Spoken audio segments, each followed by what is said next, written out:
अब एक और दूसरी कथा है। भगवान श्री कृष्ण की महिमा इतनी बढ़ गई, इस महिमा के कारण, भगवान की महिमा तो भगवान की महिमा, द्वारिका में भगवान का संपूर्ण ऐश्वर्य प्रकट है। वहां ब्रह्मा जी भी दर्शन करने आते, शंकर जी भी दर्शन करने आते, नारद जी तो बार बार आते ही रहते हैं। भगवान की स्तुति होती है, वेद भगवान की स्तुति करते हैं। भगवान अपने संपूर्ण ऐश्वर्य के सहित द्वारिका में भगवान विराजमान।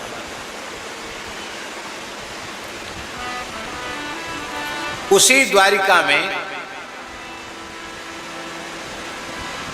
एक सत्राजित नाम के महानुभाव रहते थे।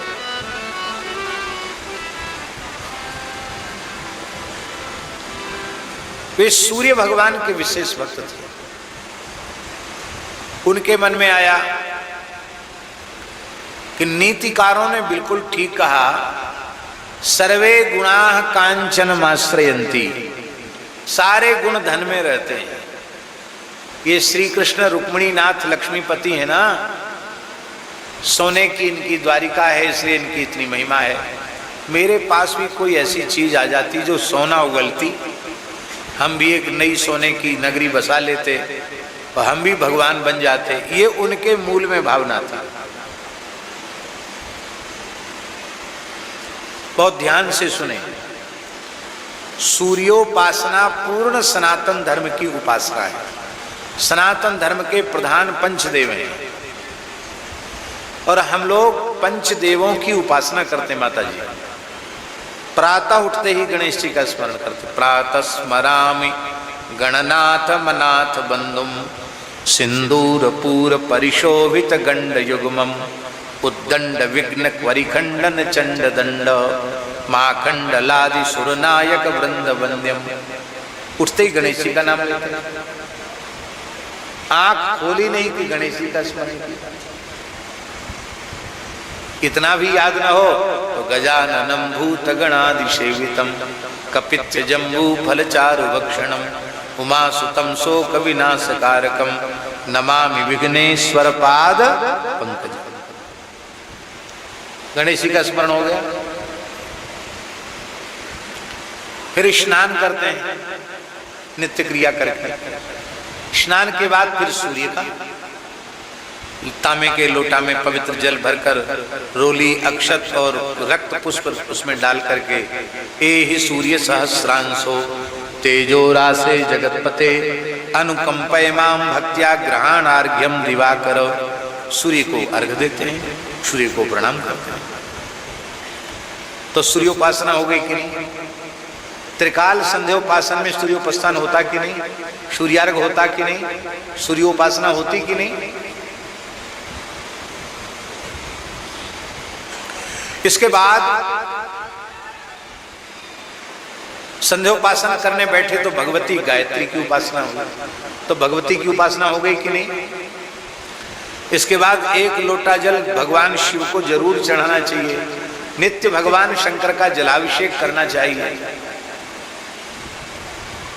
अभिषेक नित्य करना चाहिए।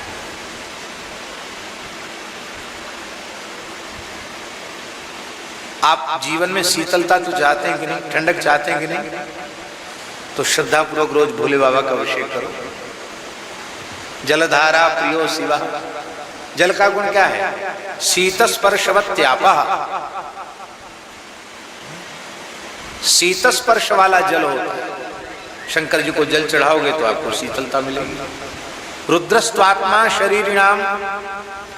महाराज जी, माता जी, यहां तक विधि है कि शिवलिंग उपलब्ध न हो तो अंगुष्ठ को ही शिवलिंग की कल्पना करके जल चढ़ा दो। ऐसे करके भी लोग, ऐसे करके भी बीच में शिव जी को बना करके जल चढ़ा देते। अथवा शिव जी अष्टमूर्ति हैं, सूर्यमंडल में शिव जी को जल दिया जा सकता है। पृथ्वी भी उनका स्वरूप है, पृथ्वी में उनका पूजन हो सकता है, जल में उनका पूजन हो सकता है, चंद्रमा में उनका पूजन हो सकता है, अग्नि में उनका पूजन हो सकता है, क्योंकि अष्टमूर्ति ही सनातन शिवजी का पूजन। और नारायण का पूजन रोज करते हैं कि नहीं? मंदिर में जाकर मत्था टेकते हैं कि नहीं? तो गणपति, सूर्य, शिव, शक्ति और भगवान रामकृष्ण नारायण, ये पंचदेव। इन पंचदेवों की हम उपासना किसी न किसी रूप में रोज करते हैं। अब इन पंचदेवों में भी सबके अलग अलग इष्ट होते हैं। कोई गणेश जी को ही अपना इष्ट मानता है, तो उनके अंगी गणपति हो गए और 4 देवता उनके अंग हो गए। सूर्य को इष्ट मानता है तो सूर्य अंगी हो गई, 4 देवता उनके अंग हो गए। भगवती को इष्ट मानता तो भगवती अंगी हो गई, 4 देवता उनके अंग हो गए। गणपति को इष्ट मानने और भगवान को इष्ट मानता है तो 4 देवता उनके अंग हो गए। जैसे मध्य में भगवान हैं, यदा मध्य तु गोविंदा, मध्य में भगवान होंगे तो आग्नेयाम गणपम यजेत, अग्नि कोण में गणेश जी की पूजा होगी। नैऋत्य तो यजेत सूर्यम, नैऋत्य कोण में सूर्य का पूजन हो गया। वायव्य दुर्गाम यजेत, वायव्य कोण में दुर्गा जी का पूजन हो गया। और ईशान कोण में भगवान शिव का पूजन हो गया, तो मध्य में भगवान का पूजन हो गया। तो माने गाणपत्य गणेश उपासक संप्रदाय, सौर सूर्योपासक संप्रदाय, शाक्त शक्ति उपासक संप्रदाय, शैव शिवोपासक संप्रदाय और वैष्णव विष्णुपासक संप्रदाय, इन समस्त संप्रदायों में पंचदेव। पर सत्राजित के आराधन में, उपासन में यह परिस्थिति क्यों आई? वो केवल सूर्य का उपासक है, जो अन्य देवता हैं उनका उपासक नहीं है। और श्री कृष्ण के प्रति तो उसकी भगवत बुद्धि है ही नहीं। सूर्य कौन है? बोलो। चंद्रमा मनसो जातस चक्षो हो सूर्यो अजायत, चंद्रमा मन है और सूर्य नेत्र है। आंख की महिमा तो है, पर अंगी से भिन्न अंग की महिमा है। आप समझ रहे हैं हमारी बात की नहीं?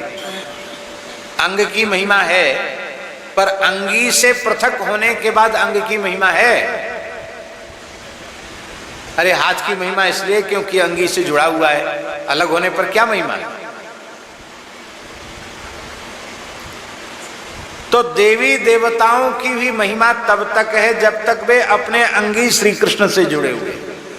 अब श्री कृष्ण को किनारे कर दो और अंग को ही अंगी मानकर, प्रधान मानकर पूजने लग जाओ, ये दोष हो जाएगा।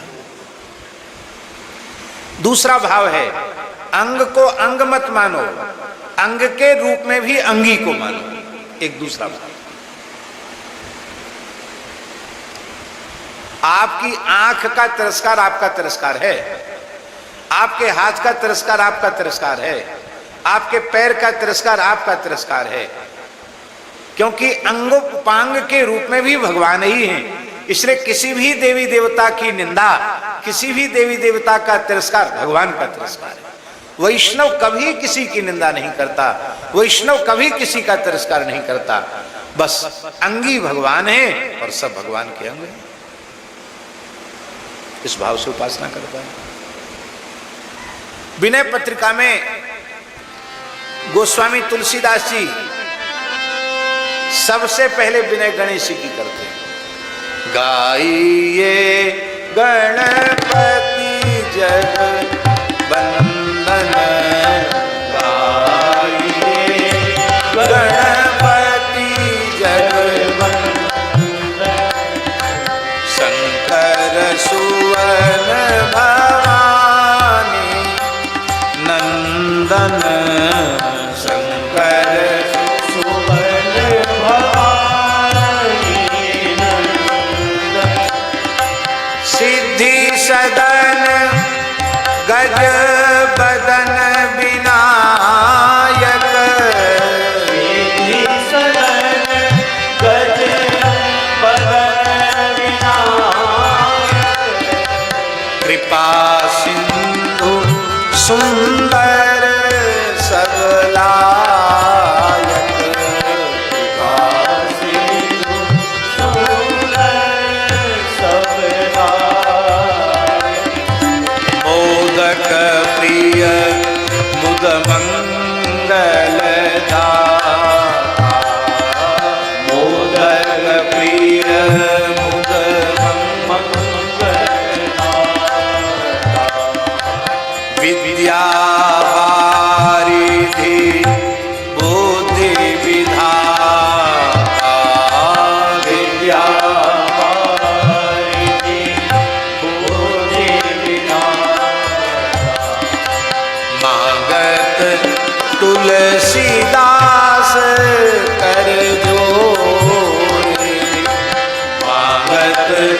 तुलसीदास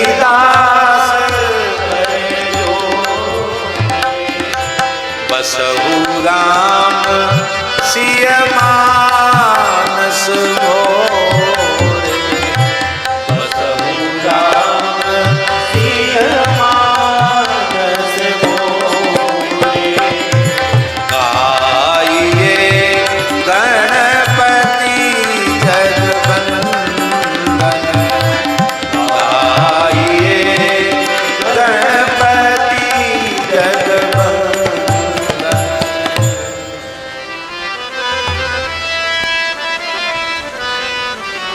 हम लोग गणेश जी से क्या मांगते हैं? क्या मांगते हैं? अंधन को आंख देत, कोढ़िन को काया, बांझन को पुत्र देत, निर्धन को। जय गणेश जय गणेश जय गणेश देवा, माता जाकी पार्वती पिता। ये हमारी मांग है। और तुलसीदास जी की मांग क्या है? मांगत तुलसीदास कर जोरे, बसहु राम सिय मानस।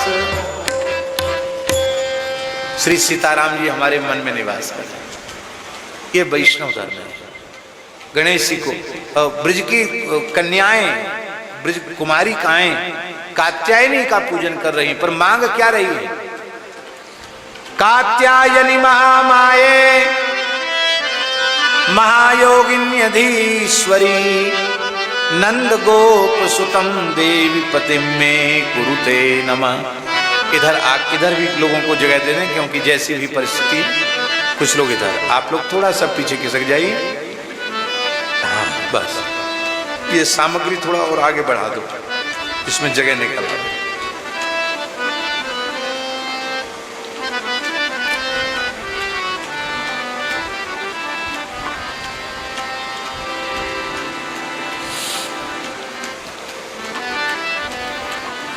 कात्यायनी महामाये महायोगिन्यधीश्वरी, नंद गोप सुतम देवी पतिम में कुरुते नमः।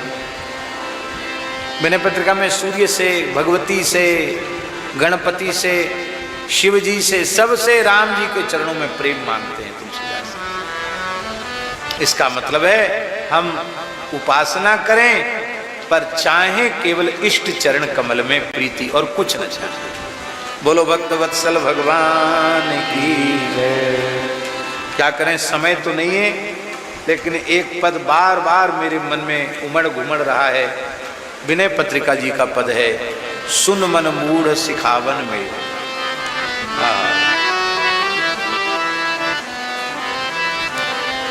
जय जय श्री राधे,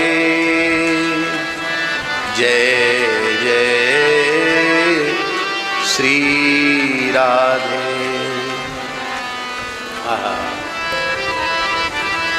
इस पद को हम इसलिए बोलना चाहते हैं कि अभी हमने कहा कि अंगी से अंग अलग हुआ की समस्या से फिर कोई महिमा नहीं। अंगी से जुड़ा हुआ है तो अंग की।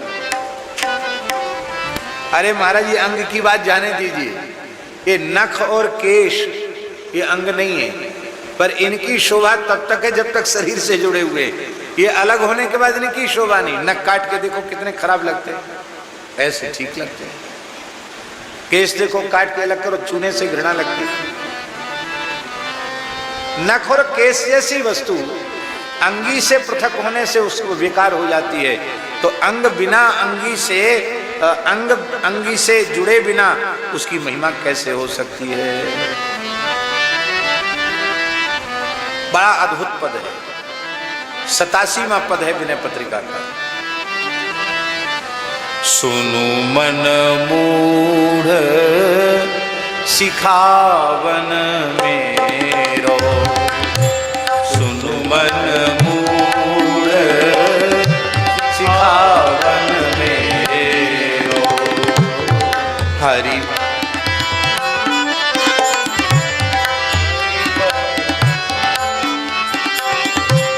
हरिपद विमुख लयो न का पद गाइए विमुख लयो न काहू सठ यह समुझ सवेरो सठ यह समुझ सवेरो सुनु मन मूढ़ सिखावन मेरो सुनु मन मूढ़ सिखावन मेरो। अब देखो मन, चंद्रमा कहाँ रहता था? मन में। और सूर्य भगवान के कहाँ रहता था? नेत्र में। पर सृष्टि भी बड़ी तो मन से निकल के चंद्रमा ब्रह्मांड में आया, नेत्र से निकलकर सूर्य बाहर आया।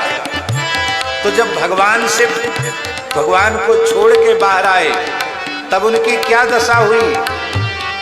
आहा, क्या कहें। बिछुरे शशि रवि मन नैनन ते बिछुरे शशि रवि मन नैनन ते पावत दुख बहु तेरो पावत दुख बहु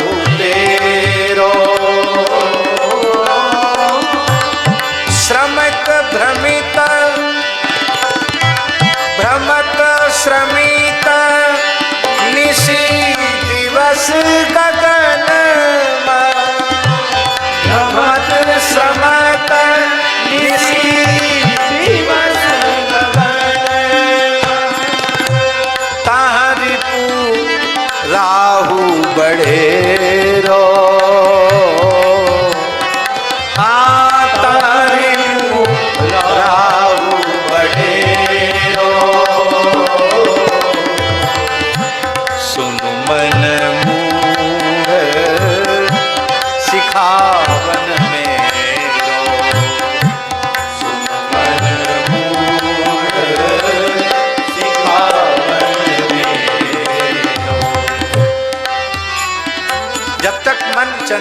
चंद्रमा मन में था, सूर्य नेत्रों में था, तब तक कोई समस्या नहीं। और जब सृष्टि विस्तार के क्रम में मन से चंद्रमा निकला, नेत्रों से सूर्य निकला, तो दोनों को दिन रात चक्कर लगाना पड़ता। रात में चंद्रमा को, दिन में सूर्य को।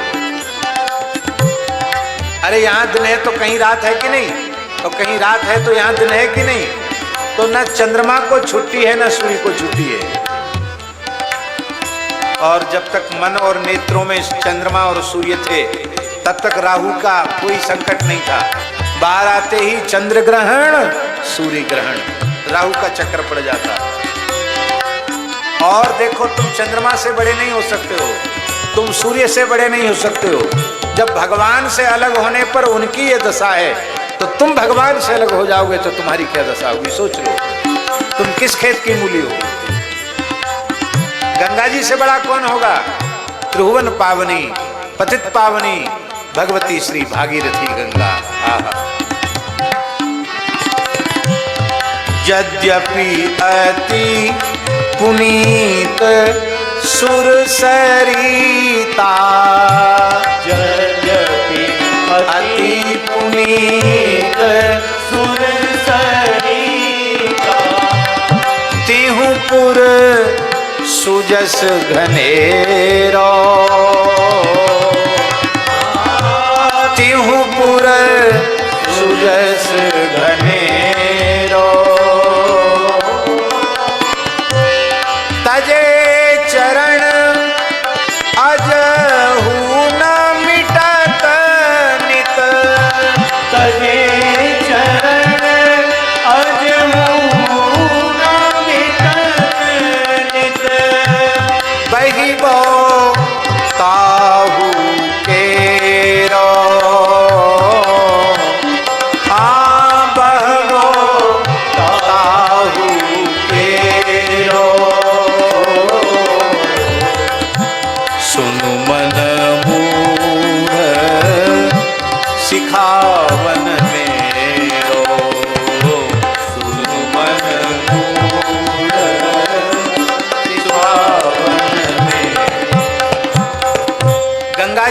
ही पवित्र हैं, तीनों लोकों में गंगा जी का यश गाया जाता है। लेकिन जब तक भगवान के चरणों में गंगा जी थी तब तक गंगा जी पर कोई संकट नहीं। चरणों से जैसे ही निकली बेचारी गंगा जी को दिन रात बहना पड़ता है। पहले कोई संकट नहीं था कि कोई पुल बना देगा गंगा जी पर, कोई बांध बना देगा, अथवा गंगा जी में कोई गटर मिला देगा, हैं? सीवर मिला देगा। पहले था कोई संकट, बाहर आने पर गंगा मलिन हो गई। आगे महाराज प्रयाग में देखो, कानपुर में देखो, आगे जितने बढ़ते चले जाओ गंगा जी का स्वरूप कैसा हो जाता, देखकर मन में पीड़ा होती।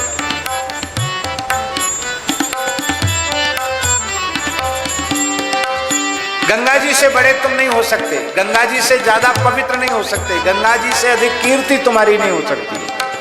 पर ये उदाहरण है, चरणों में थी तब तक कोई संकट नहीं, चरणों से बहने लगी संकट आ गया। चरणों में रहो, चरणों से दूर मत जाओ।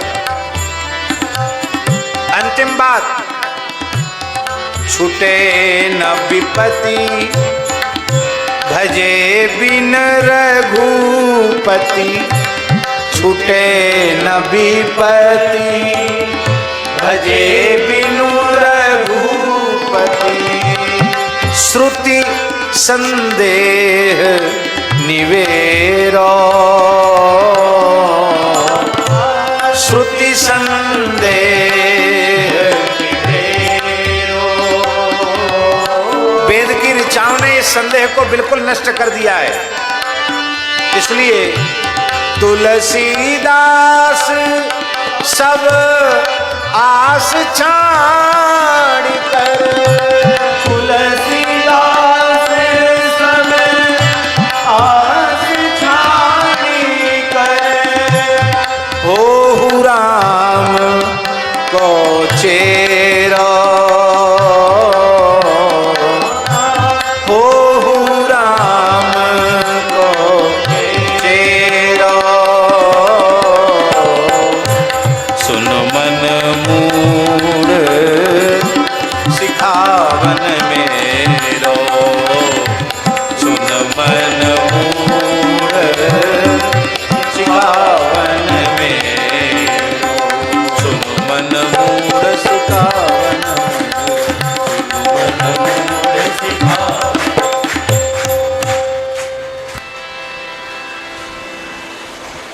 सूर्योपासना तो विहित है, निषिद्ध नहीं है। प्रत्येक मनुष्य को सूर्योपासना करना चाहिए।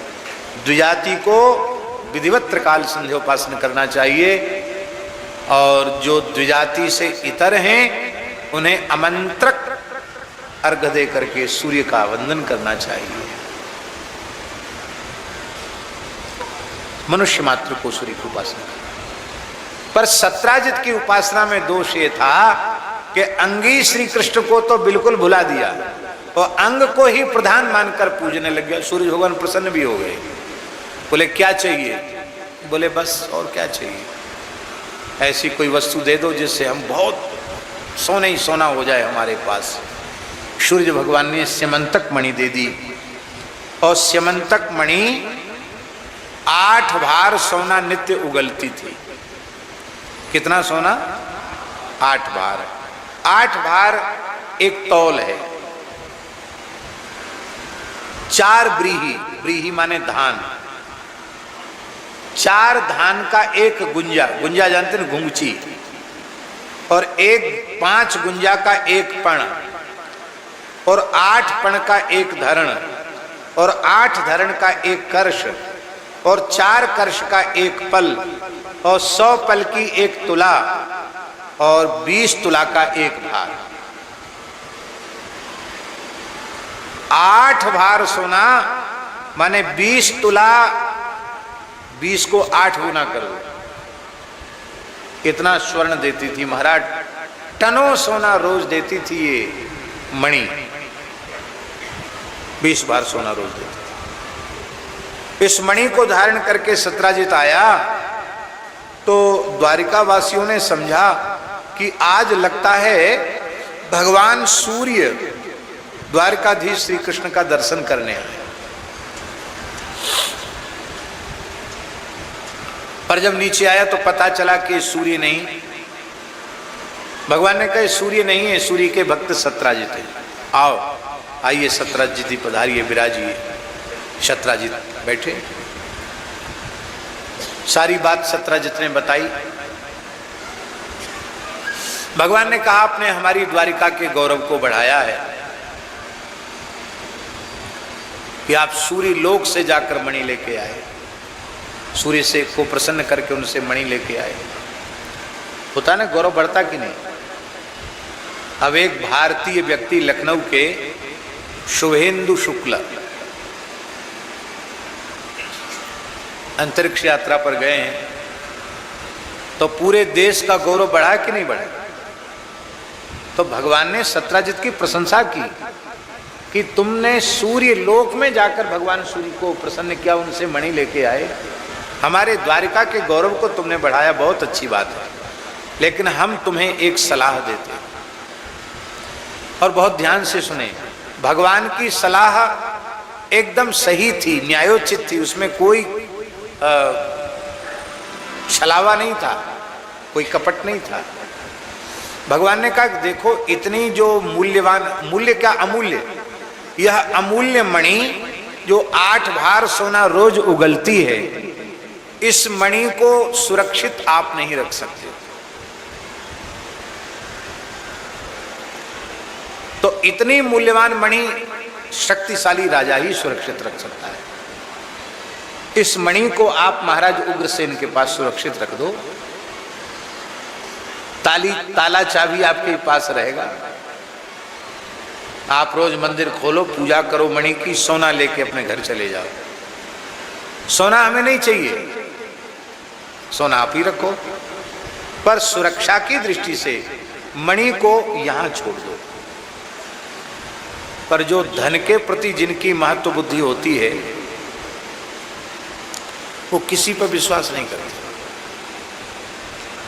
इतनी बुरी चीज है धन कि धन के प्रति जिसकी महत्व बुद्धि होती है वो अपने पुत्र पर विश्वास नहीं करता, अपनी पत्नी पर विश्वास नहीं करता, अपने भाई पर विश्वास, अरे अपने बाप पर विश्वास नहीं करता, दूसरे पर विश्वास तो करेगा कैसे। ये धन का दोष है, संदेह होता है। धनवान व्यक्ति को हर समय शंका रहती है, संदेह रहता है। तो मन में सोचने लगा कि देखो श्री कृष्ण कितने चतुर हैं, तपस्या हमने की, मणि हमको मिली और रख लेंगे अपने महल में, और 1-2 दिन तो जाने देंगे, बाद में कहें जाओ रास्ता नापो। वाह, तपस्या हमने की, मणि हमने प्राप्त की, तो हम इनको क्यों देंगे।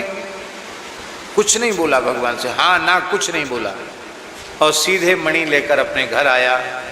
उत्सव मनाए जाने लग गया मणि की प्राप्ति का। सारी बात बताई तो सत्राजित का भाई था प्रसेन। प्रसेन बोला भाई साहब देखो बात ऐसी है, आप तो हैं सीधे, श्री कृष्ण कभी भी आपसे मणि छीन सकते हैं, किसी न किसी प्रकार से झांसा देकर मणि हथिया लेंगे, पर मैं बहुत दुष्ट प्रकृति का हूं, पूरी द्वारिका में लोग मुझे पहचानते जानते हैं।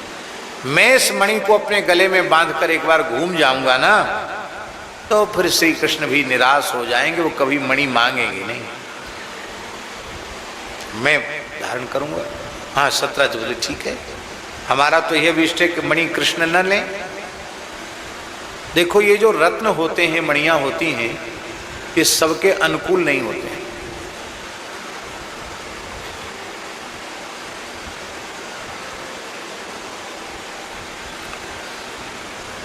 हमारे एक संत एक रत्न लेके आए, वो रत्न था पुखराज, जिसको पुष्पराज कहते हैं या पुष्पराग। पुखराज बृहस्पति का रत्न है।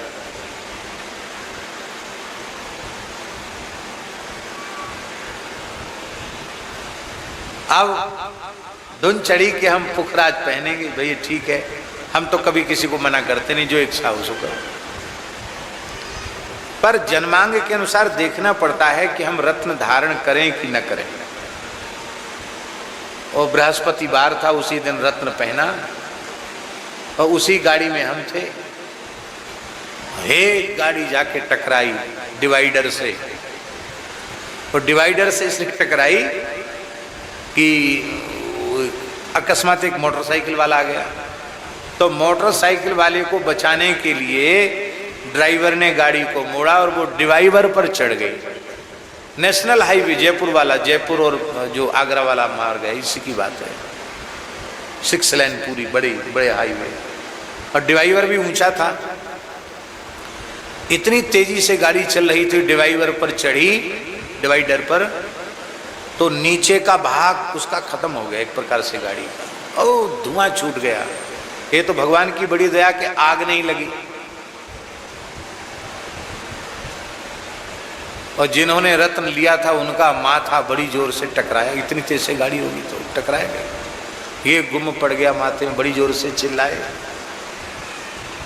गोरेलाल जी वाले भी बैठे थे, हम भी पीछे बैठे थे, हमको भी थोड़ी छाती में चोट आई। हमने कहा ये रत्न का प्रभाव। यद्यपि पुखराज ऐसा नहीं करता, लेकिन कोई भी रत्न, इसलिए रत्न धारण करने को मना नहीं है, पर अच्छे ज्योतिर्विद से पूछ करके तब रत्न धारण करना चाहिए, क्योंकि प्रत्येक रत्न किसी न किसी ग्रह का है और रत्न का प्रभाव होता है। गरुड़ पुराण में रत्न विज्ञान की विस्तृत चर्चा की गई है। हाँ? नीलम का तो बड़ा प्रत्यक्ष प्रभाव लोग बताते हैं। तमाम तरह तरह की कहानियां लोग, हीरे का प्रभाव, नीलम का प्रभाव।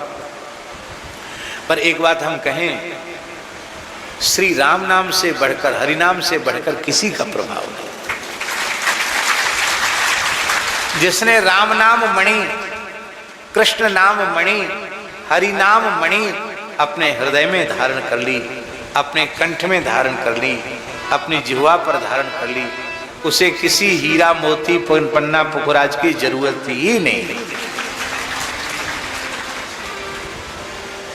तो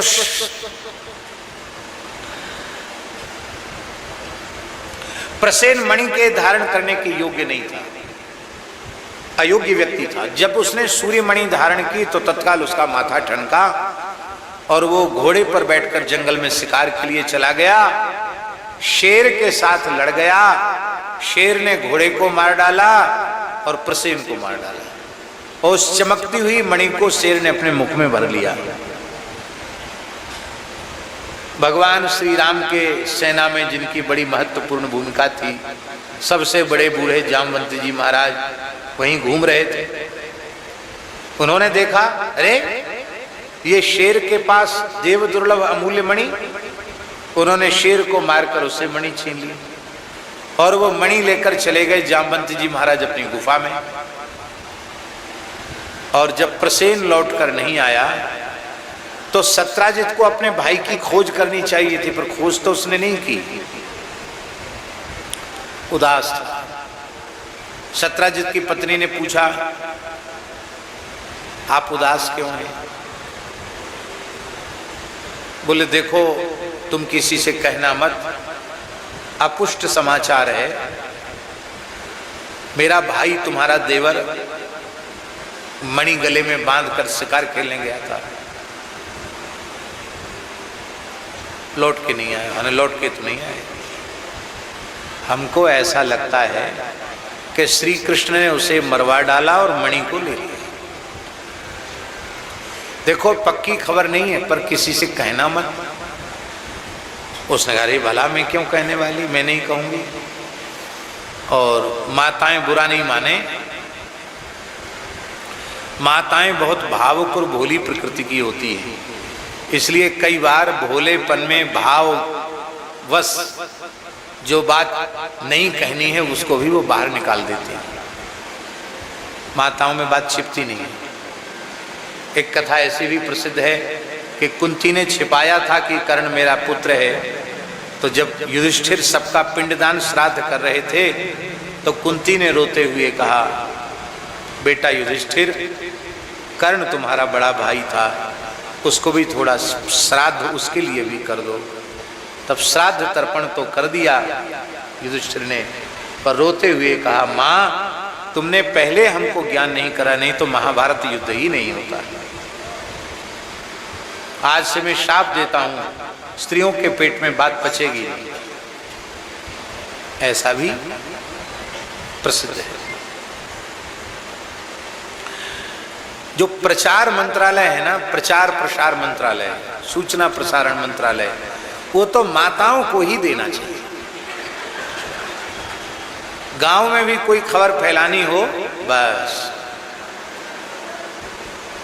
तो वो जो सत्राजित की पत्नी थी, वो सत्राजित से बोले मैं किसी से नहीं कहूंगी, और तुरंत अपने पड़ोस में गई।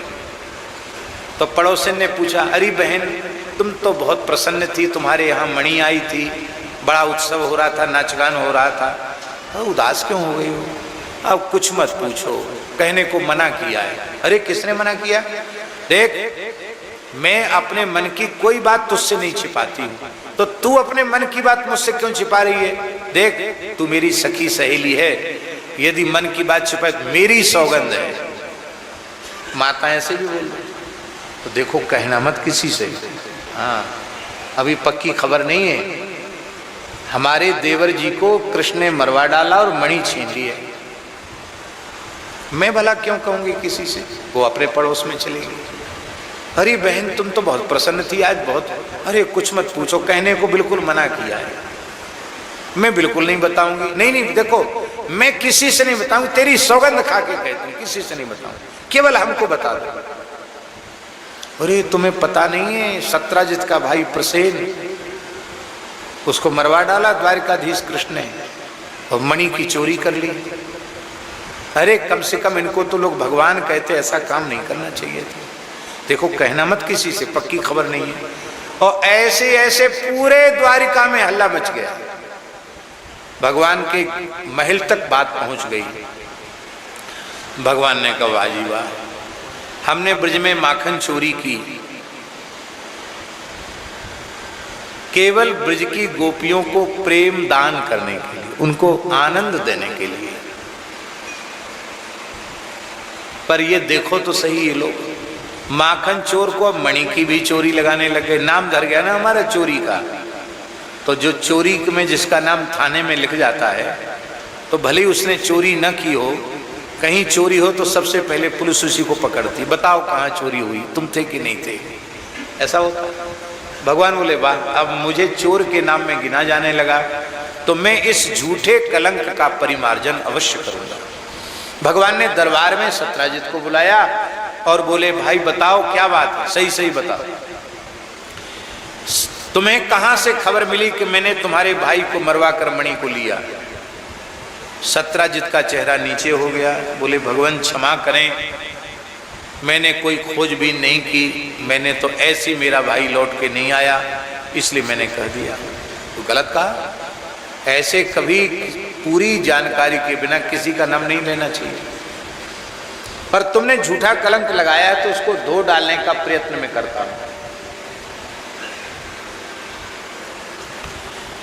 और भगवान श्री कृष्ण कितने कुशल हैं, इससे आज के राजनयिकों को भी शिक्षा लेनी चाहिए। जांच आयोग गठित करती ना सरकार, कोई कांड हो जाता है, एक जांच आयोग गठित करती है कि इतने दिन में वो रिपोर्ट बना करके फैसला देगा। तो प्रायः जांच आयोग जो गठित होता है, वो सत्तारूढ़ दल अपने ही ढंग के अधिकारी या ऑफिसर अपने ही लोगों को जांच दल में रखता है। तो हम आपसे पूछते हैं, क्या वह जांच 100% सही हो सकती है क्या? आपका जो अपना व्यक्ति है वो आपके अनुकूल काम करेगा कि नहीं करेगा? भगवान श्री कृष्ण ने एक जो जांच आयोग जो गठित किया, उसमें भगवान ने सत्राजित के प्रतिपक्षी लोगों को रखा, उद्धव जी को भी रखा, अपने दल के भी लोगों को रखा, पर जो विरोधी दल था उस विरोधी दल को भी रखा। अब हम आपसे पूछते हैं, आज की राजनीति में जांच आयोग को गठित करते समय विरोधी दल को रखा जाता है क्या? बोलो, बहुत कम, एकाध कोई उदाहरण मिल जाए तो मिल जाए, ऐसा नहीं। भगवान ने सत्राजित के पक्षपाती लोगों को भी रखा, जिसमें कोई यह आरोप न लगावे कि श्री कृष्ण ने मनमान मनगढ़ंत रिपोर्ट बनाकर पटल पर रख दी। और उस प्रतिनिधिमंडल का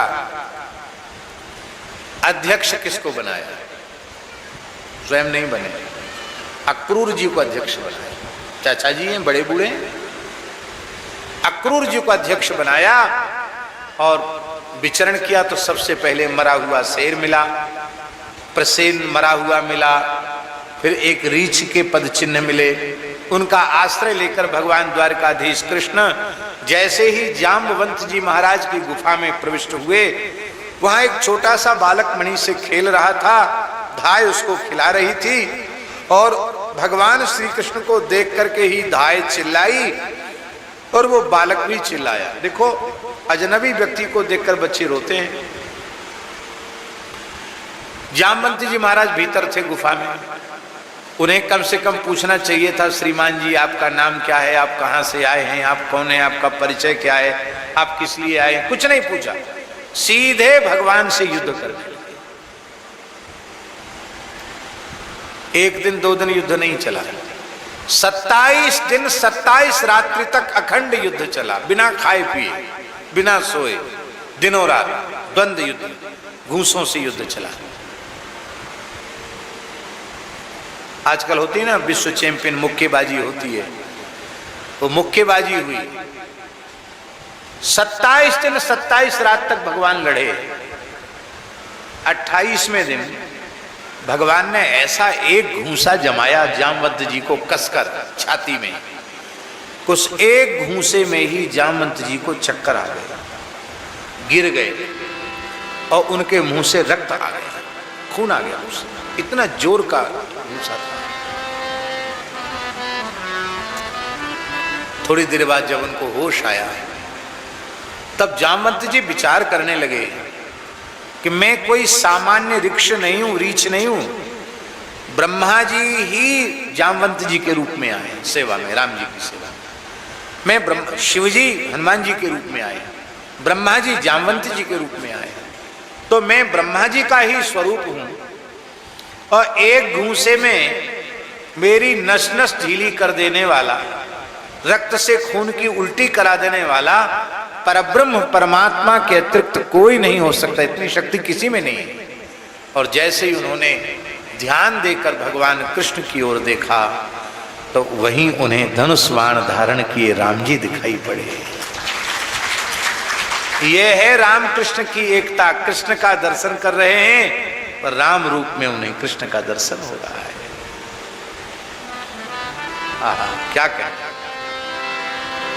यस्येष दुत्कलितरोष कटाक्ष मोक्षैः वर्त्मादिशत् क्षुभित नक्रतिमिंगलोब्धि सेतुः कृता स्वयस उज्ज्वलिता च लंका रक्षस्शिरांसि भूपेतुरिषुक्षतानि।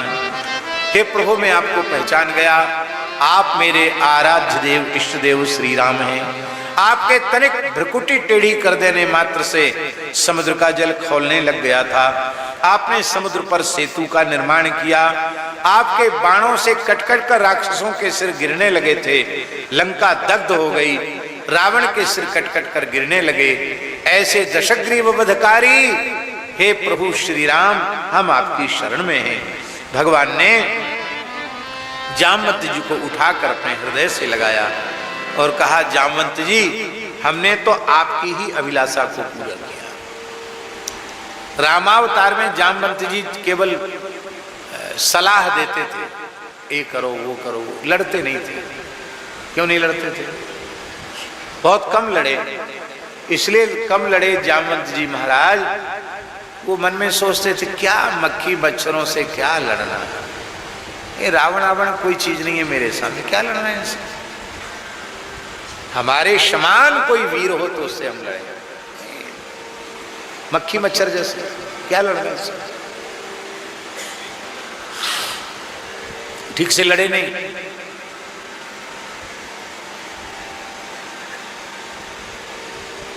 लड़े नहीं, इसलिए किसके सामने ज्यादा गए नहीं, थोड़े लड़े चले। मेघनाद ने सारी सेना को धराशायी कर दिया।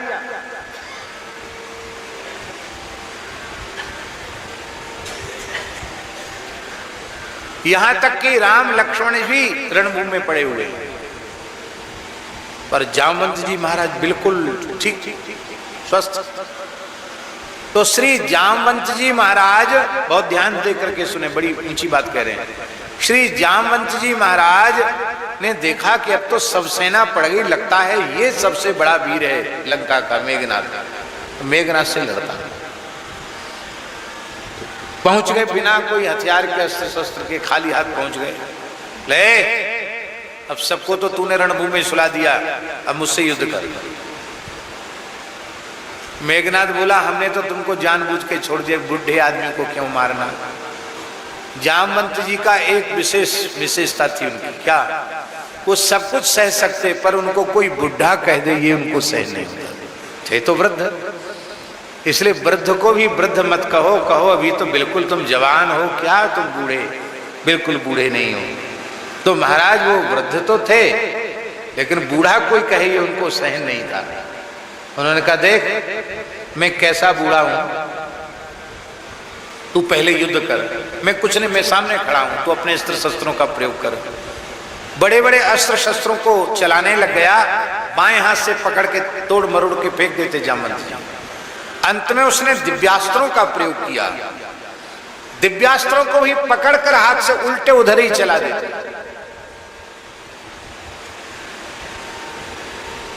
तब उसने सोचा कि ऐसे नहीं, ब्रह्मा जी के द्वारा दी हुई एक विशिष्ट शक्ति में प्रयोग करूंगा। 8 घंटा समन्विता शक्ति मंत्र से आमंत्रित करके और छोड़ी। ब्रह्मा जी की शक्ति भला ब्रह्मा जी पर क्या काम करेगी, ब्रह्मा जी तो स्वयं ही जामवंत जी। जामवंत जी हंसे और बाएं हाथ से उस शक्ति को पकड़ लिया और फिर उलटकर उसको चलाया। वही शक्ति मेघनाद की छाती में जाकर लगी और धराशायी।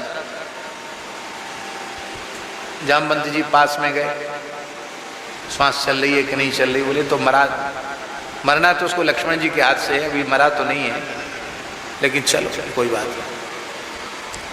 जामवंत जी ने मेघनाद की टांग पकड़ी और घुमा के फेंका उसको। कहां? रावण के दरबार में फेंका, रावण के चरणों में पटक दिया, फेंक दिया। क्योंकि रावण के आगे बड़ी बड़ी डींग हाँक के आया था, मैं अब सबको समाप्त करके ही आऊंगा, और उसकी बेचारी की ये दशा हो गई तो उसको भारी लज्जा हुई।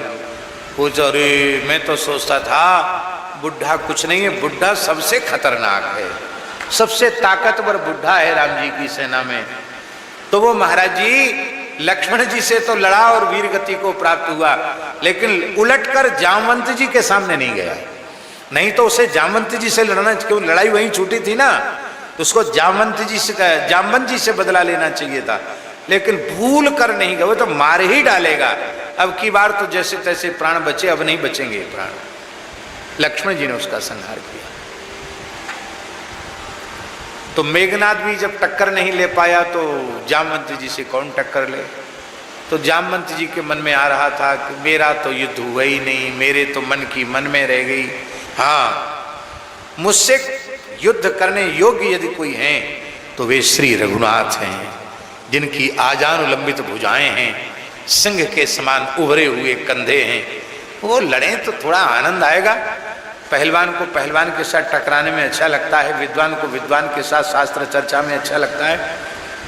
तो राम जी ने कहा अच्छा हमसे ही लड़ना चाहते हो, मन ही मन कहा, पर ये मर्यादा पुरुषोत्तम की लीला है। सेवक और स्वामी का युद्ध बिना बात हो ये ठीक नहीं, पर तुम्हारे मन में है तो तुम्हारी अभिलाषा को मैं कृष्णावतार में पूरी करूंगा। तो राम जी ने, भगवान द्वारकाधीश ने कहा हमने तो तुम्हारी अभिलाषा को पूरा करने के लिए 27 दिन 27 रात तक युद्ध किया, जिससे तुम्हारे मन में न रह जा रही। तो पहले दिन ही घूसा जमा देते, क्या था, जानबूझकर खेलते रहे हम। अब तुम्हारी अभिलाषा युद्ध की पूरी हुई। जामवंत जी बोले महाराज पूरी नहीं हुई, यहां तक भर गई, अब इच्छा नहीं रही युद्ध की, खत्म हो गई। पर एक बात है, आप कैसे पधारे, बोले हम मणि के लिए पधारे हैं। जामवंती जी ने कहा हमारे पास 2 मणि हैं, एक कन्या मणि है और एक स्यमंतक मणि है। जाम्बवती का विवाह श्री कृष्ण के साथ किया और दहेज में स्यमंतक मणि दे दी। दहेज में इसलिए उनको देने का अधिकार था क्योंकि उन्हें अपने पराक्रम से उस मणि को जीता था, इसलिए उनको देने का अधिकार था। ये ऐसा मन में मत ले सोचना कि जामवंती जी ऋक्ष हैं तो उनकी बेटी ऋक्षिणी रही होंगी, ऋक्षिणी से ब्याह किया भगवान ने, ऐसा नहीं समझना। पुराणों में लिखा है, ब्रह्मविवर्त में लिखा है कि साक्षात ब्रह्मलोक की लक्ष्मी ही ब्रह्मलक्ष्मी, ब्रह्मलोक की लक्ष्मी ही जाम्बवती के रूप में आई। इनके साथ विवाह हुआ और भगवान जाम्बवती को लेकर, मणि को लेकर द्वारिका आए। द्वारिकावासी भगवती देवी का यज्ञ कर रहे थे। यज्ञ की पूर्णाहुति के समय प्रकट होकर भगवान ने भगवती देवी की महिमा को, प्रतिष्ठा को बढ़ाया। अब तो द्वारिका में उत्सव होने लग गया। भगवान ने अब सत्राजित को बुलाया, सारी बात सुनाई और बोले देखो तुम्हारा प्रतिनिधिमंडल गवाही है, तुम्हारे आदमी भी प्रतिनिधिमंडल में है, ये सब गवाही हैं। सारी बात सभा पटल पर रखी गई और अब भगवान ने कहा कि लियो सत्राजित जी अपनी मणि। अब सत्राजित क्या बोला, ध्यान दें। अब सत्राजित बोले भगवान मैं इस मणि की सुरक्षा नहीं कर सकता, अब मणि तो आपने ही पराक्रम से जीती है, अब ये मणि आपके ही पास रहनी चाहिए। भगवान ने कहा ये बात तुम पहले ही तुमसे कह रहे थे कि सोना तुम रखो, मणि यहां सुरक्षित रहेगी, लेकिन तुमने तो माना नहीं, उल्टे हमको चोरी का इल्जाम और लगा दिया। जिस वस्तु से किसी भी व्यक्ति को कलंक लग जाए, वो चाहे जितनी मूल्यवान वस्तु हो, जिस वस्तु से कलंक लगे उस वस्तु का फिर संग्रह नहीं करना चाहिए। जिस व्यक्ति से कलंक लगे, जिस वस्तु से कलंक लगे, उससे कलंक से मुक्त होने के बाद फिर उस वस्तु की ओर देखना तक नहीं चाहिए, चाहे जितनी मूल्यवान हो। क्या मतलब? भगवान बोले हमें मणि से कोई लेना नहीं, ले जाओ अपने पास ले जाओ। लज्जित होकर मणि लेकर चला गया घर।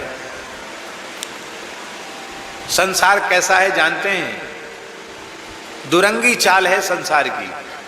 पहले द्वारिका के लोग ही कह रहे थे अरे राम राम कितना बुरा किया, भगवान कृष्ण ने बेचारे प्रसेन को मारकर मणि छीन ली, अरे इनको चोरी करने की क्या जरूरत थी, सोने की द्वारिका है, क्या कमी है इनके पास, ऐसा द्वारिका के लोग कह रहे थे। अब वे ही द्वारिका के लोग कहने लगे अरे ये बड़ा नीच है सत्राजित, भगवान द्वारकाधीश सोने की नगरी उनके पास है, साक्षात परब्रह्म परमात्मा है, लक्ष्मीपति वैकुंठनाथ हैं, उनको क्या जरूरत थी मणि की, बताओ भगवान को चोरी लगा दिया, ये द्वारिका में रहने लायक नहीं है, इसका हुक्का पानी सब बंद करो। अब उस बेचारे का रहना मुश्किल, सब उसको गाली बके। उसने सोचा मैं अपनी खोई हुई प्रतिष्ठा को वापस कैसे लाऊं, तो उसने अपनी बेटी सत्यभामा जो साक्षात भूदेवी का अवतार हैं, उन सत्यभामा का विवाह द्वारकाधीश कृष्ण के साथ कर दिया और दहेज में मणि दे दी। और एक विशेष बात है, सत्राजित के कोई लड़का नहीं था, सत्राजित के केवल एक लड़की सत्यभामा ही थी। अरे भाई जब तुम्हारे पास बहुत ज्यादा आवश्यकता ही नहीं तो इतना धन की भूख क्यों? भगवान बोले देखो तुम्हारी बेटी सत्यभामा तो हम ले लेंगे, लेकिन ये मणि तो हम नहीं लेंगे, ये बहुत खतरनाक है, इससे बहुत कलंक लगा है, इसको तुम ही रखो। बोला हम क्या करेंगे, हमारी तो बेटी थी उसका ब्याह कर दिया, हम धन का क्या करेंगे। बोले तुम्हारी इच्छा हो तो उस धन को अपने बेटी के बेटों को देना, मुझे तुम्हारे धन की भी जरूरत नहीं। आप लोग सोच रहे होंगे कि मणि की कथा यहीं अभी पूरी नहीं हुई, मणि की कथा अभी तो चल रही है। ये मणि की कथा नहीं, ये धन की कथा है। इसकी कथा को सुन करके पुरुषार्थ करो और अपने परिश्रम से कमाए हुए धन को सत्कर्म में लगाओ, पर धन की तृष्णा और धन की भूख वो अपने मन से निकाल देनी चाहिए। ये धन और धनी इन दोनों की दुर्दशा की कथा है।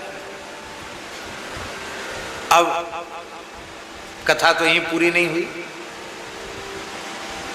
कृतवर्मा द्वारिका के कृतवर्मा, शतधन्वा और अक्रूर जी, कृतवर्मा और अक्रूर जी दोनों बातचीत कर रहे थे।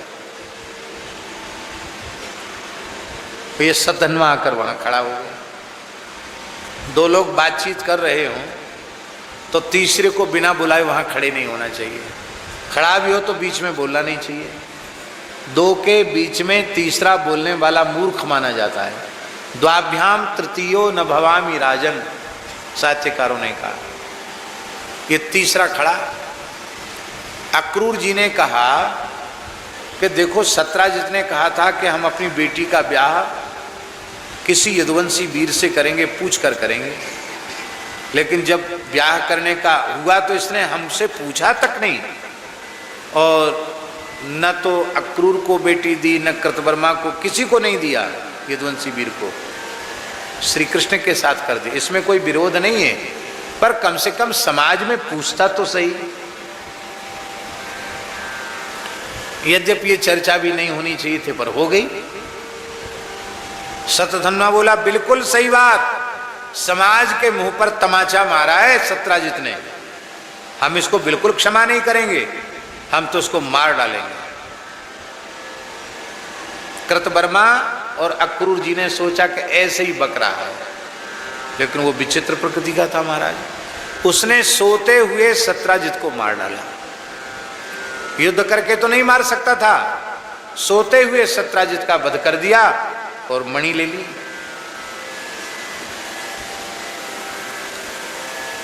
उसका तो प्रयोजन यही था कि मैं मणि छीन के भाग जाऊं, मुझ में तो लड़ाई मणि की है। उस समय भगवान श्री कृष्ण राजसू यज्ञ की चर्चा के लिए इंद्रप्रस्थ गए हुए थे।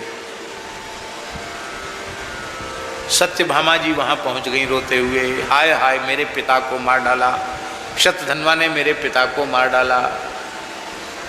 दाऊ जी भी वहीं थे, इंद्रप्रस्थ, जिसको वर्तमान में दिल्ली कहते हैं। यहां महाराज जी लिखा है कि यह बात सुनकर के कि सत्राजित मारे गए, भगवान श्री कृष्ण बहुत जोर से रोने लगे। बोलो भक्तवत्सल भगवान की। तदा कर्णेश्वरो राजन अनुसृत्य नृलोकताम अहो नः परमः कष्टम इत्यस्राक्षौ विलोभतु। हाय हम तो मारे गए, ऐसा कहकर श्री कृष्ण रोने लगे, बलदेव जी रोने लगे। विचित्र लीला है। 56 करोड़ यदुवंशी उन्हीं के सामने समाप्त हो गए, तब तो रोए नहीं। और यहां अपने ससुर की मृत्यु का समाचार सुनकर रोने लगे। क्यों रोए? भगवान के प्रत्येक चरित्र में शिक्षा है। श्री कृष्ण सच्चिदानंद घन हैं, उनमें रोना गाना कुछ नहीं है, पर वो शिक्षा दे रहे हैं कि तुम्हारे रोने से यदि किसी को खुशी मिलती हो तो तुम रोने में भी संकोच मत करो। भले तुम्हारे भीतर न दुख हो न सुख हो, पर तुम्हारे रोने से यदि किसी को समाधान मिलता तो रो लो, तुम्हारे हंसने से किसी को समाधान होता तो हंस लो। बाकी तुम न रो न हंसो, जो नर दुख में दुख नहीं माने। कल एक शब्द हमने बोला था, तो न दुख न सुख, क्योंकि वो सदा ब्रह्म का प्रकाश उसके भीतर है। जहां ब्रह्म का प्रकाश है न वहां सुख है न वहां दुख है। हर्ष सोग ते ही व्यापे नाही, जेहि घट ब्रह्म प्रकाशा। ब्रह्म का प्रकाश इसके भीतर है, न वहां हर्ष है न वहां शोक है, वहां कुछ नहीं। भगवान रोए क्यों? भगवान ने सोचा यदि मैं सत्यभामा से ये कहता हूं, जैसे गीता में उपदेश दिया ना मैंने, ऐसी सत्यभामा को उपदेश देता हूं कि न जायते म्रियते वा कदाचित, तो सत्यभामा जी सोचेंगी हमारा तो बाप मर गया, इनको गीता का ज्ञान सूझ रहा है। और यदि मैं कहता हूं कि तुम्हारे पिता को मारने वाले को मैं समाप्त कर दूंगा, उसकी मृत्यु का बदला ले लूंगा, तो कहेंगे भाई न्याय तो किया, लेकिन मेरे पिता के प्रति इनकी कोई ममता नहीं थी। इन माताओं के मन में एक बात जरूर होती है कि मेरे पिता के प्रति मेरे ममता जरूर होनी चाहिए, मेरे पतिदेव की ममता मेरे पिताजी के प्रति जरूर होनी चाहिए। इसलिए व्यवहार की बात बता रहे हैं आपको। आप अपने पिता माता का तो सम्मान करो ही, अपने सास ससुर का भी सम्मान करो, यदि घर में शांति बना के रखना चाहते हो तो। हाँ, गृहिणी राजी तभी होंगी जब उनके माता पिता का भी आप अपने पिता माता के जैसा ही आदर करेंगे। और धर्मशास्त्र की दृष्टि से ससुर और सास भी माता पिता के समान, वो धर्म पिता और धर्म माता है। तो भगवान सत्यभामा को राजी करने के लिए रोए, और इतना रोए कि सत्यभामा का रोना बंद हो गया। बोले अरे मैं तो समझती थी कि मेरे पिताजी से आपका इतना प्रेम नहीं, पर आज समझ गई, मैं धन्य हो गई। मेरे पिताजी से आप इतना प्रेम करते हैं, पर ऐसे रोते कब तक रहेंगे स्त्रियों की तरह? अब तो पुरुषार्थ का सहारा लो और मेरे पिता को मारने वाले को दंड दे करके उसकी मृत्यु का बदला लो। हाँ, बिल्कुल ठीक। भगवान श्री कृष्ण बलराम उन्होंने शतधन्वा का पीछा किया, और शतधन्वा को पता चला कि कृष्ण बलराम आ गए हैं, अब मेरी खैर नहीं। वो दौड़ा हुआ अक्रूर जी के पास गया, कृतवर्मा के पास, मुझे बचा लो। बोले तुमसे कहा किसने था कि तुम उसको मार डालो? अरे जिन्होंने 7 वर्ष की आयु में 7 दिन 7 रात्रि तक गोवर्धन पर्वत अपनी इस कन्नी उंगली पर धारण किया, इंद्र के मान का मर्दन किया, सुरभि गाय ने जिनका अभिषेक किया, ब्रह्मा जी शंकर जी जिनके चरणों की वंदना करते हैं, उन भगवान श्री कृष्ण से हम विरोध लेंगे? तुमने जो किया है उसका फल तुम भोगो। अब तो ये भागा। तो उसने एक बात कही कि मैं तो मर ही जाऊंगा, मुझे कोई बचा नहीं सकता, मणि तो ले लो। अक्रूर जी बोले हाँ दिखाओ। देखा, मणि तो बहुत अच्छी है। बोले हाँ रख लो। इतनी बुरी चीज है धन? अक्रूर जी जितने बड़े भक्त, वंदन भक्ति के आचरण, मणि को देख के उनका भी मन कर गया कि चलो वो तो मर रहा है, मरने दो, मणि तो आ जाए। मणि लेके वहां रहे नहीं, क्योंकि वहां रहेंगे तो पकड़े जाएंगे। तुरंत मणि लेके अक्रूर जी काशी चले गए, द्वारिका से काशी चले गए, क्योंकि काशी में, काशी के जो राजा थे वो अक्रूर जी के मामा जी लगते थे, मामा जी ही थे। उनकी बहन गांधनी, उन्हीं के गर्भ से अक्रूर जी का जन्म हुआ था, इसलिए इनका नाम गांधनी नंदन अक्रूर जी का नाम। और अक्रूर जी के पिताजी में ये प्रभाव था कि वे जहां चले जाएं वहां सुभिक्ष हो जाता था, अच्छी वर्षा हो जाती थी। और वही प्रभाव अक्रूर जी का भी था। अक्रूर जी जहां जाते वहां अकाल नहीं पड़ता था, इतने पुण्यात्मा थे अक्रूर जी। अक्रूर जी वहां चले गए। सत्राजित को भगवान ने मार डाला सुदर्शन चक्र से। उसके कपड़ों की तलाशी ली गई, उसमें मणि नहीं निकली। और जब मणि नहीं निकली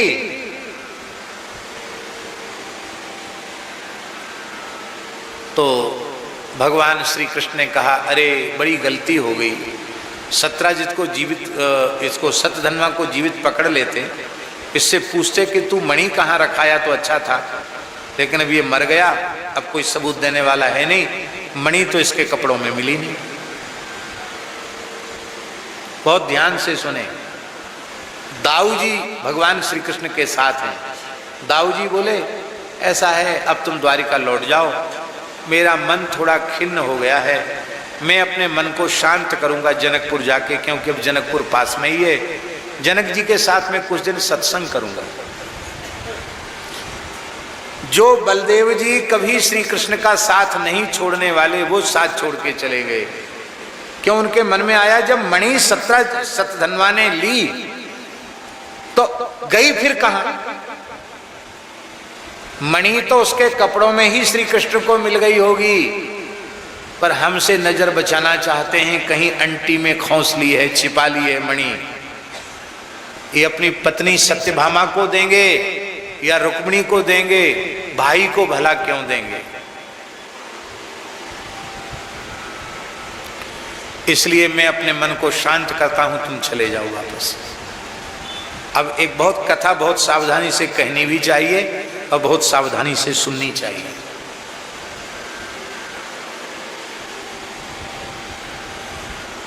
ये दाऊजी के मन में ऐसी बात तो नहीं आनी चाहिए। क्यों?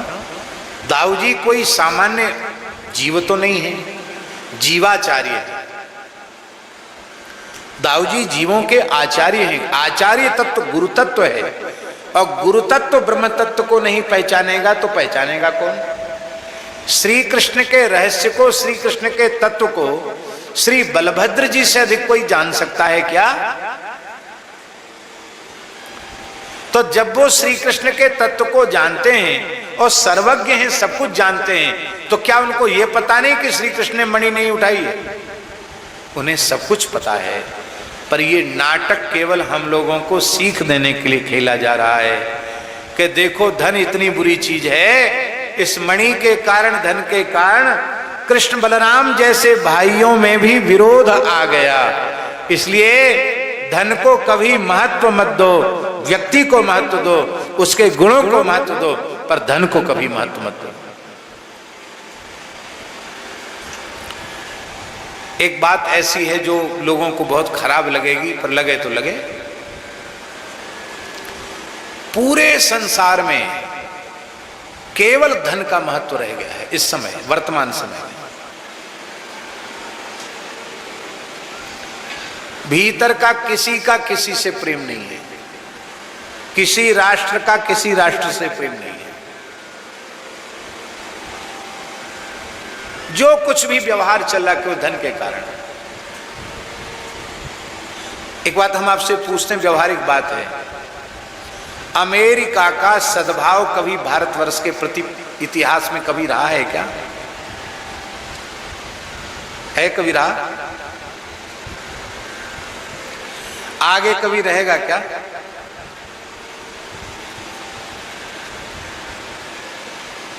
क्या भारत का भला चाहता है क्या? पाकिस्तान के द्वारा प्रायोजित जो आतंकवाद है, उसको खाद पानी देने का काम कौन कर रहा है?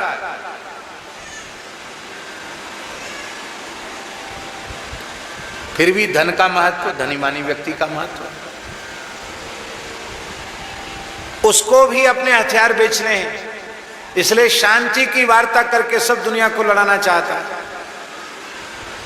और उसको भी खुली मंडी चाहिए भारतवर्ष जैसी। केवल धन का महत्व, और ये धन के प्रति महत्व बुद्धि, धनी मानियों के प्रति महत्व बुद्धि एक दिन पूरे विश्व का विनाश का कारण बनेगी। इसलिए भाई, धन व्यवहार का साधन है, उससे केवल व्यवहार का संपादन करो। महत्व बुद्धि ईश्वर के प्रति रखो, महत्व बुद्धि धर्म के प्रति रखो, महत्व बुद्धि सदाचार के प्रति रखो, महत्व बुद्धि ज्ञान के प्रति रखो, भक्ति के प्रति रखो, शरीर संसार के प्रति, वैराग्य के प्रति महत्व बुद्धि रखो। पर आज ईश्वर के प्रति महत्व बुद्धि नहीं है, सबकी महत्व बुद्धि धन के प्रति है। ये भगवान सिखाना चाहते हैं, इसलिए भगवान ने ये नर लीला का सा अभिनय किया। कई महीने तक दाऊजी रहे मिथिला में, और उसके बाद दाऊजी जब लौट के आए तो भगवान ने देखा दाऊजी अब हमसे ज्यादा मिलते जुलते नहीं, अपने महल में रहते हैं, बस सामने की जैसी कृष्ण हुई और गए। तब ठाकुर जी तो सब जानते हैं, ठाकुर जी ने अक्रूर जी को बुलवाया, संदेश भेजकर। अक्रूर जी दरबार में आए, दाऊजी को भी बुलाया दरबार में, और भगवान बोले, चाचा जी आपके भतीजे पर बहुत संकट है, आप ही दूर कर सकते हो। अक्रूर जी, महाराज आपके ऊपर संकट है? हाँ, क्या संकट है? बोले, मणि ऐसे पीछे पड़ी है कि एक बार जैसे तैसे मणि की चोरी का कलंक धोया, और फिर वही कलंक लग गया हमारे ऊपर।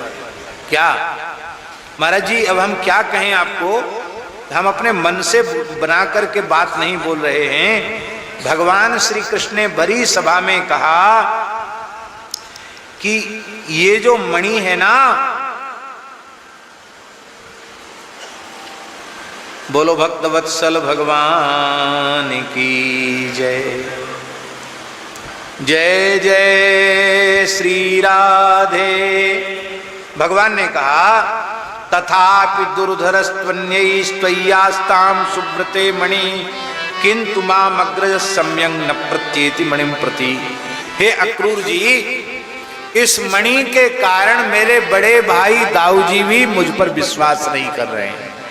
दाऊ जी से कहा दादा आप बुरा नहीं माने, मैं तो आपका भाई हूं, आपको मन में संदेह है कि नहीं, पर मैं दादा आपके चरणों की सौगंध खाकर कहता हूं मेरे पास मणि नहीं है। मणि तो चाचा जी के पास है।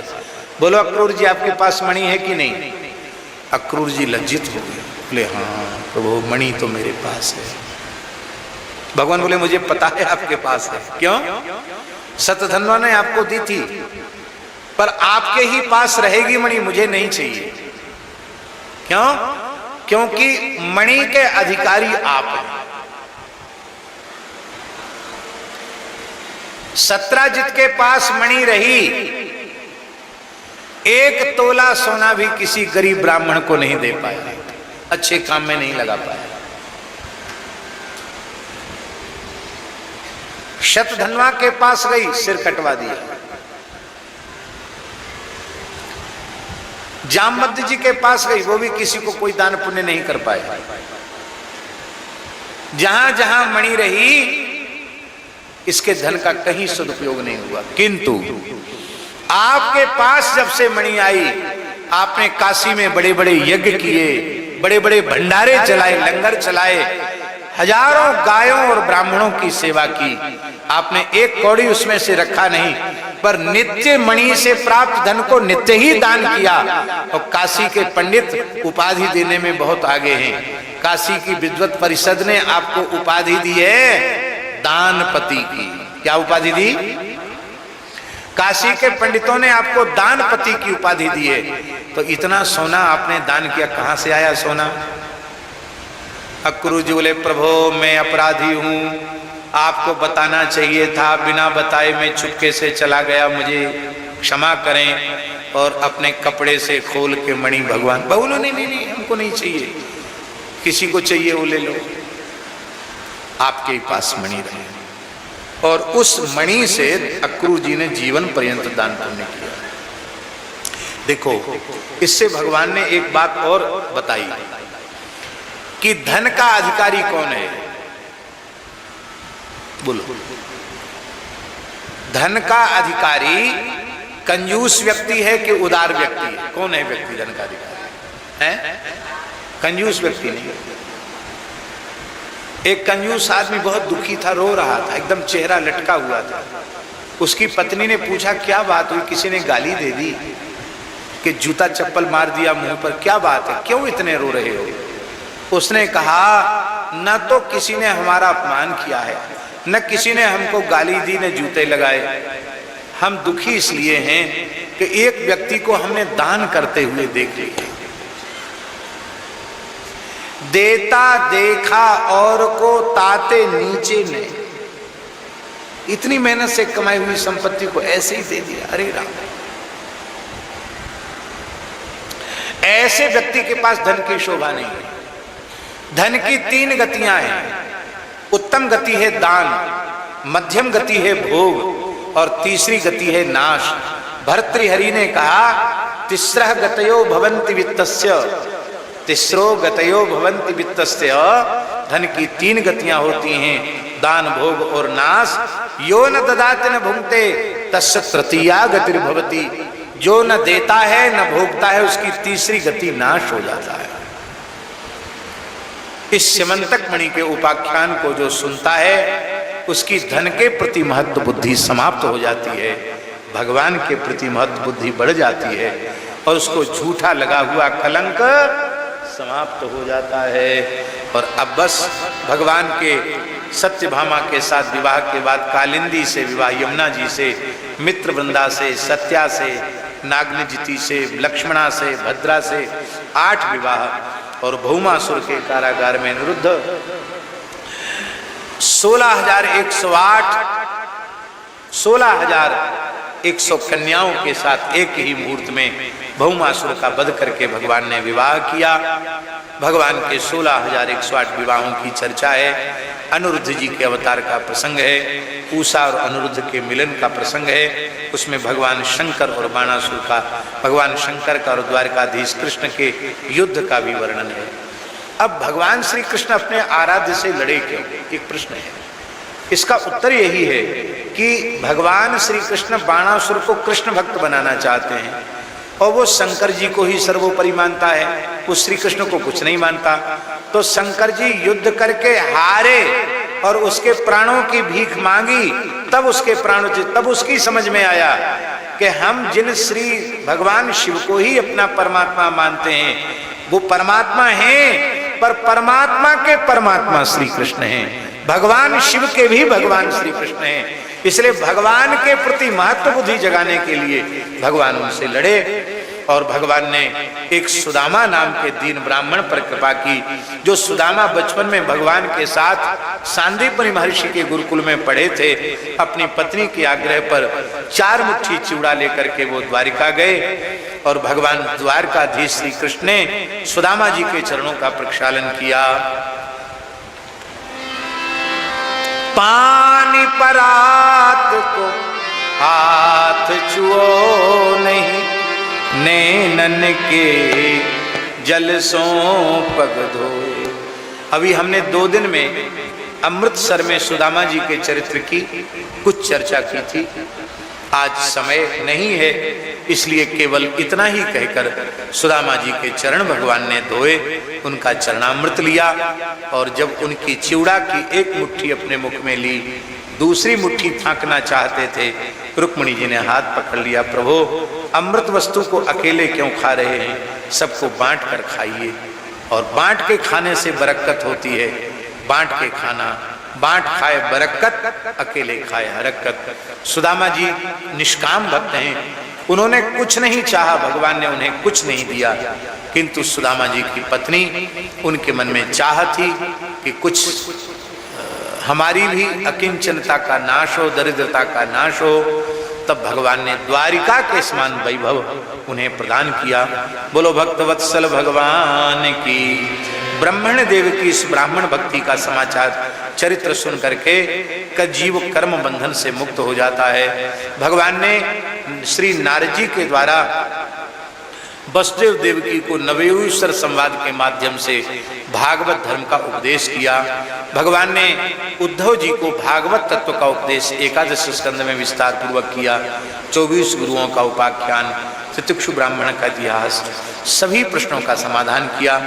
अपनी पादुका उद्धव जी को प्रदान की। ब्राह्मणों के शाप से यदुवंश का क्षय हुआ और अंत में भगवान चतुर्भुज रूप में विराजमान है, पीपल वृक्ष का आश्रय लेकर के। ब्रह्मादि देवता आकाश में खड़े हैं। जरा नाम के व्याध ने भगवान के तलुए में बाण मारा। भगवान ने जरा को वैकुंठ भेज दिया और देवता खड़े थे कि भगवान किस मार्ग से जाएंगे, पर जो सर्वगत सर्वरूप सर्वमय है वो भला उनकी गति आगति को ब्रह्मा शंकर कैसे अनुभव कर सकते हैं। भगवान सहसा अंतर्धान हो गए। बोलो भक्तवत्सल भगवान की। अभी हम पिछले समय, कितने महीने हुए ध्यान नहीं है, हम नांदेड़ गए थे। कितने, 4-5 महीने हुए शायद। कितने महीने हुए हैं?